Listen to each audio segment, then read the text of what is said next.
మంత్రి కొండా సురేఖపై విమర్శలు చేశారు ఎమ్మెల్యే నాయని రాజేందర్ రెడ్డి. పూటకో పార్టీ మారితే తాను 5 సార్లు ఎమ్మెల్యే అయ్యేవాడినని అన్నారు. పార్టీ కోసం 40 ఏళ్లు రక్తం దారపోశానన్నారు. వచ్చిన కరెక్టే, కానీ నేను పూటకో పార్టీ మారితే నేను 5వ సారి ఎమ్మెల్యే అవుతుంది. మరి నాతో కాలే, నన్ను ఏం చేయమంటావు? ఇచ్చిన ఒక అవకాశాన్ని అదృష్టంతో గెలుస్తాడు ఎవడే, కానీ దురదృష్టంతో గెలుస్తాడు ఎవడన్నా? 40 ఏళ్ళు దారపోసిన పార్టీ మారకుండా పార్టీ కోసం ఏ విజిటింగ్ కార్డు కొట్టి జోలో పెట్టుకొని తిరగలే. ఎన్ఎస్ఏ ప్రెసిడెంట్గా, యూత్ కాంగ్రెస్ ప్రెసిడెంట్గా, 11 ఏళ్ళు జిల్లా ప్రెసిడెంట్గా మరి రక్తాలు దారపోసి పార్టీకి నిలుచున్నాం. మేము అవకాశవాదాలు తిరిగి మేము పార్టీ మాట్లాడుతుంటే నేను కూడా ఇటువంటి ఇవ్వాలా?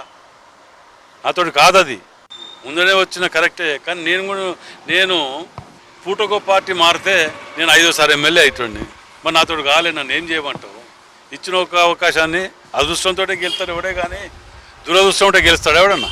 40 ఏళ్ళు దారపోసిన పార్టీ మారకుండా పార్టీ కోసం ఏ విజిటింగ్ కార్డు కొట్టి జోలో పెట్టుకొని తిరగలే.